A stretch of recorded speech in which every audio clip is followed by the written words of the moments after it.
اعوذ باللہ من الشیطان الرجیم، بسم اللہ الرحمن الرحیم۔ آپ دیکھ رہے ہیں چینل سچ اسلام اور میں آپ کا میزبان حافظ محمد اقبال انجم۔ تو آج ہم سورۃ الفاتحہ کی تفسیر کا پارٹ 2 کرنے جا رہے ہیں۔ آپ نے پہلے ون حصہ جو ہے وہ سنا ہے، اب پارٹ 2 آپ کے سامنے دکھایا جا رہا ہے اور آپ کو سنایا جا رہا ہے۔ دعا ہے کہ اللہ پاک ہمیں حق اور سچ بیان کرنے کی توفیق نصیب فرمائے۔ پہلے سورۃ فاتحہ کے حوالے سے آپ کے سورۃ فاتحہ کے جو نام ہے وہ کتنے اور کون کون سے ہیں وہ آپ نے دیکھے سنے۔ آج کی گفتگو میں ہم یہ پڑھیں گے کہ سورۃ فاتحہ میں مضامین کیا کیا ہیں، مضمون کیا کیا ہیں، سبجیکٹ کیا کیا ہیں، یہ آپ انشاءاللہ اس میں سنیں گے۔ تو سورۃ فاتحہ کی آیات کی تعداد ہم اس سے پہلے مقدمہ میں بیان کر چکے ہیں کہ سب سے پہلے سورۃ الگ اور سورۃ مدثر کی چند آیات نازل ہوئیں، اور جو سب سے پہلے مکمل سورت نازل ہوئی وہ سورۃ فاتحہ ہے۔ یہ سورت 2 بار نازل ہوئی، ایک بار مکہ میں اور ایک بار مدینہ میں، اور اس میں با اتفاق 7 آیتیں ہیں، اس لیے اس کو اسب المثانی کہا جاتا ہے۔ فقہاء شافعیہ اور فقہاء حنبلیہ کے نزدیک بسم اللہ الرحمن الرحیم سورۃ فاتحہ کا جز ہے، اور اس سمیت سورۃ فاتحہ کی 7 آیتیں ہیں، اور علماء احناف اور علماء مالکیہ کے نزدیک بسم اللہ الرحمن الرحیم سورۃ فاتحہ کا جز نہیں ہے۔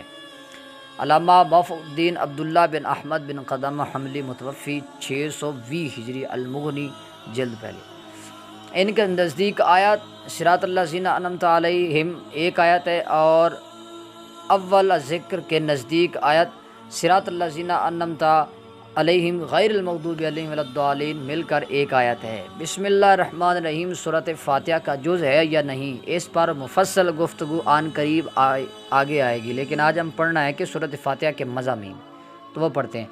قرآن مجید کے حسب ذیل مضامین ہیں۔ توحید پہلے نمبر میں۔ نزول قرآن کے وقت دنیا میں بالعموم بت پرستی کا دورہ تھا، اور کفار عرب کے دعوت دار ہونے کے باوجود اپنے نظام میں اللہ کا تقرب حاصل کرنے کے لیے بتوں کی عبادت کرتے تھے۔ اس لیے قرآن کا مطالعہ یہ ہے کہ صرف خالق اور رب ہونے کی حیثیت سے اللہ تعالیٰ کو واحد ماننا کافی نہیں ہے، بلکہ استحقاق عبادت کے اعتبار سے بھی اور اس کو واحد ماننا ضروری ہے، یعنی اس کے سوا اور کوئی عبادت کا مستحق نہیں۔ دوسرے نمبر پہ نبوت۔ عام انسان کی عقل اللہ تعالیٰ کے وجود اور اس کی وحدانیت کو جاننے کے لیے ناکافی ہے، اور اللہ تعالیٰ کے احکام حاصل کرنے سے عاجز ہے۔ اس لیے اللہ تعالیٰ نے انسانوں کی رہنمائی کے لیے انبیاء علیہ السلام کو مبعوث فرمایا، اور نبی کیونکہ اللہ کا نمائندہ ہوتا ہے، اس کو ماننا اللہ کو ماننا اور اس کا انکار کرنا اللہ کا انکار کرنا ہوتا ہے، اس لیے قرآن نے نبی کے ماننے کو ضروری قرار دیا۔ تیسرے نمبر پہ عبادت۔ بدن، مال اور ان دونوں کو اللہ تعالیٰ کے حکام کے مطابق صرف کرنا عبادت ہے۔ قرآن نے یہ بتایا کہ انسان خود اور اس کا مال اس کی ملکیت نہیں، اللہ کی ملکیت ہے۔ اب وہ کسی طرح اپنی جان اور مال کو اللہ تعالیٰ کے حکام کے مطابق صرف کرے، یہ قرآن نے تفصیل سے بتایا ہے۔ چوتھے نمبر پر وعدہ کیا ہے، اور بندہ کی نافرمانی کرنے اللہ تعالیٰ نے اس کو عذاب سے ڈرایا ہے۔ اس وعدہ اور وعید کو اللہ تعالیٰ نے تفصیل سے قرآن مجید میں بیان فرمایا۔ قصص اور امثال۔ گزشتہ امتوں کے صالحین کے واقعات اور نافرمانوں پر عذاب کی عبرت انگیز مثالیں۔ معاد، مرنے کے بعد دوبارہ زندہ کیے جانے اور مومنین کے لیے جزا اور کفار کے لیے سزا کا بیان۔ 7ویں نمبر پہ دعا۔ تمام عبادات کا خلاصہ اور حاصل اللہ تعالیٰ سے دعا کرنا ہے۔ اللہ تعالیٰ دنیا میں انسان کو ہدایت عطا فرمائے اور اس پر تا حیات برقرار رکھے، اور آخرت میں عذاب سے نجات، جنت نعیم، اپنی خوشنودی، رضا اور دیدار عطا فرمائے۔ سورۃ فاتحہ میں ان تمام مضامین کو اجمال، اختصار اور اشارات سے بیان کر دیا گیا ہے۔ سورۃ فاتحہ کے شروع میں فرمایا آیت الحمدللہ رب العالمین، تمام تعریفیں اللہ ہی کے لائق ہیں جو تمام جہانوں کا پروردگار ہے، یعنی حمد کا مستحق صرف اللہ تعالیٰ ہے، کیونکہ زمین، پہاڑ، سمندر، جمادات، نباتات، حیوانات، انسان اور جن، یہ سب اپنے وجود میں کسی موجد کے اور اپنی بقا میں کسی رب کے محتاج ہیں، اور یہ سب ممکنات ہیں، اس لیے ان کو پیدا کرنے والا، ان کو باقی رکھنے والا ممکن نہیں ہو سکتا، کیونکہ ممکن تو پھر انہی کی طرح اپنے وجود اور بقا میں محتاج ہوگا، اس لیے ضروری ہے کہ ان کا موجد اور ان کا رب واجب بالذات ہو۔ اس کا کائنات، رنگ و بو میں جو حسن اور کمال ہے وہ اسی کا دیا ہوا ہے، اور حمد حسن اور کمال پر ہوتی ہے تو تمام محمد کا وہی مستحق ہے، اور تمام تعریفیں اسی کے لائق ہیں۔ اس آیت میں جہاں یہ بتایا کہ تعریف کا مستحق صاحب کمال نہیں ہے، خالق کمال ہے، وہاں یہ بھی بتا دیا کہ تمام کائنات کا خالق اور مربی اللہ تعالیٰ ہے، اور یہ قرآن کا وہ پہلا مضمون ہے جس کا ہم نے ذکر کیا۔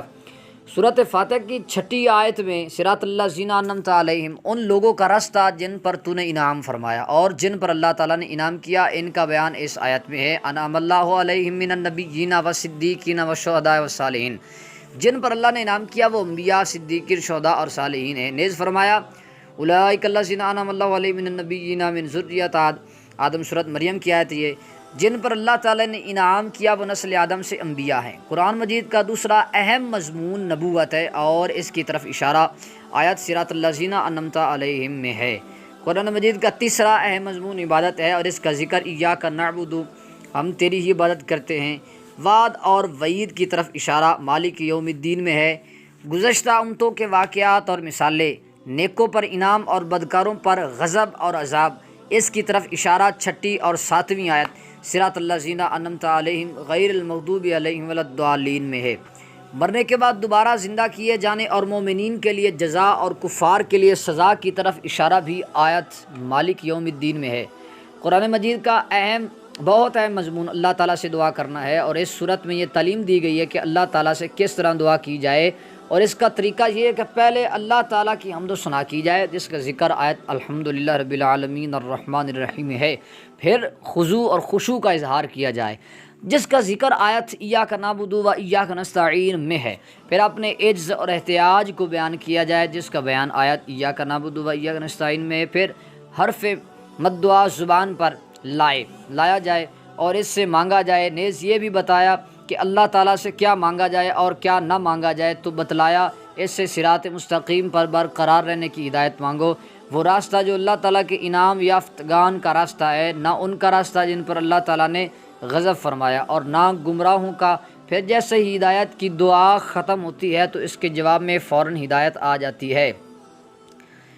آیت الف لام میم ذالک الکتاب لا ریب فیہ ھدی للمتقین، یعنی تم نے ہم سے ہدایت مانگی تھی تو یہ پوری کتاب تمہارے لیے ہدایت ہے، اور اس سے یہ بھی معلوم ہوا کہ اگر تم اللہ تعالیٰ کے بتائے ہوئے طریقے سے دعا کرو گے تو اس دعا کی استجابت یقینی ہے۔ تو یہ ہے مضامین اس سورت کے۔ تو انشاءاللہ آپ نے سورۃ فاتحہ کا جو سنا، تفسیر سنی ہے، پہلا حصہ بھی اور دوسرا حصہ بھی۔ انشاءاللہ نیکسٹ میں ہم اعوذ باللہ من الشیطان الرجیم اور بسم اللہ الرحمن الرحیم کے بارے میں تفسیر کی روشنی میں آپ کو بتائیں گے۔ تو آج کے لیے اتنا ہے۔ دعا کریں کہ اللہ پاک جو کچھ میں نے بیان کیا اس پہ ہم سب کو، ہر مسلمان کو عمل کرنے کی توفیق نصیب فرمائے، اور اگر آپ ہمارے چینل پر نئے ہیں تو ہمارے چینل کو سبسکرائب کر دیں، کیونکہ ہم اسلام کا کام کر رہے ہیں۔ خدا حافظ۔